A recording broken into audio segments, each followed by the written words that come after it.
des Cocios. Bonjour mes nobles, c'est Madame Noblesse. Vous voyez Papa Mera là? Vous voyez Papa Mera? On ne va pas finir cette histoire. Quand c'est calme, lui, il revient. Tout ce qu'il avait dit, que c'était vrai. Alors que c'est lui seul qui disait que Axel n'a pas menti dès le départ à Kimi. Mais en même temps, c'est eux qui tournaient à Kimi dans la farine. Oui, ce qu'Axel a dit, c'est pas vrai, c'est pour voir s'il t'aime bien ou si tu l'aimes bien ou des choses comme ça. C'est lui-même qui vient, il porte encore ses pieds, il vient avec sa bouche, il vient dire maintenant que tout au début, ce qui a été dit, c'était la vérité, que c'était une vraie relation. Le monsieur là, il a quoi? Il marche sur la tête, il est malade, il a quoi exactement? Ce n'est pas qu'il voulait venir blanchir Kimi, c'est pour foutre Axel dedans. C'est pour foutre Axel dedans. Il a un problème, Papa Mera a un problème, qui ne peut pas laisser ses enfants-là tranquilles. Axel Meri, Kimi, Axel Meri, quand c'est calme, lui, il revient. Quand c'est calme, lui, il revient. Il n'a pas autre chose à faire que ça. Je ne sais pas, ils disent qu'ils sont des gros cadres là-bas, Canada, Amérique et tout. Maman Mera, là, on ne la voit même plus. Elle la fuit. Porte cet habit, fais ceci, apprends à cuisiner, à faire ceci, ceci. Tout ça, c'est du pupo. Ils sont en train de tourner la petite tomate dans la farine. Vous êtes terrible, hein? Vous êtes terrible. Vous salissez le nom des Congolais. Papa Mera et Maman Nema, là, vous salissez le nom des Congolais sur la toile.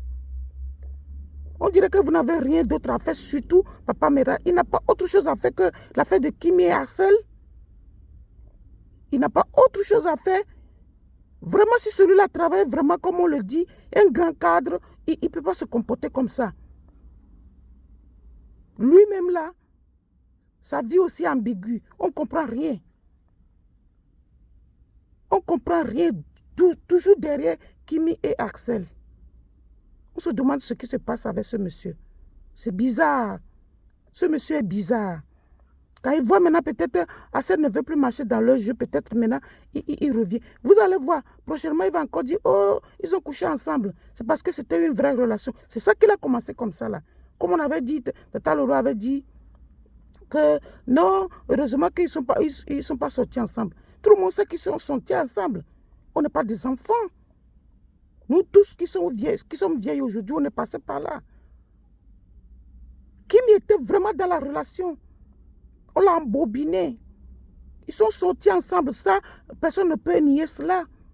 On n'a pas besoin de venir dire Kimi ceci. Kimi n'a pas dit qu'elle est vierge, qu'elle veut aller en mariage vierge. Hein. Elle n'a jamais dit ça. C'est une fille qui veut une relation sérieuse. Voilà. Et on l'a embobiné. On l'a endormi. Papa Mera là, avec sa femme là, ou c'est quoi là, sa gugus là, on l'a endormi comme ça jusqu'à la fin de compte, on l'a jeté. Et ils voulaient toujours la piétiner jusqu'à présent. Mais eux, ils se piétinent eux-mêmes. C'est Papa Mera même qui se piétine. Il croit qu'il va il va blanchir comme ça dans cette histoire. Quand il demandait à Mbaba que Tata Lolo doit venir les blanchir pour dire que c'est de game, ce qu'ils sont en train de faire là, que c'est du buzz, pour les laver leur honneur. Et Tata Lolo Bouté a refusé parce que c'était la vérité. Elle a refusé que toi-même tu ne viens pas parler avec moi. Vous parlez seulement s'encharner sur la petite. Pourquoi? Si tout là est réel, si tout cela est réel, venez vers moi. Il n'a jamais osé. C'est un lâche. Maintenant, il reste jusqu'à... C'est quelle mouche qu'il a encore piqué, pam, il revient encore, dit, tout c'était réel. C'était une relation réelle, c'était ceci, c'était cela. Et maintenant, c'est Axel qui venait l'enregistrer pour les envoyer. À quel but, on ne sait pas. C'est tellement louche, leur truc.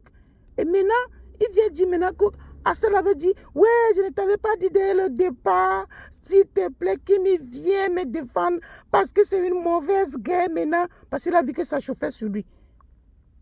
Je ne t'avais pas dit la vérité au départ pour que Kimi doit faire comme la conne là de l'autre côté. Et comme ça ne se faisait pas, maintenant c'est ce qu'il vient dire encore. Ce qui m'a énervé, c'est que Kim commence à faire la publicité encore pour pour Assel, alors qu'Assel ne fait plus la publicité pour Kimi. Kimi, il faut arrêter de nous faire ça. Nous, on te soutient, nous les tatas. Arrête de nous faire ça. Laisse ces gens-là, ces adranguetas-là comme ça. Laissez-les dans leur coin. Et passe à autre chose comme tu es en train de faire déjà là. Voilà, c'est bien. Madame Noblesse Debocios.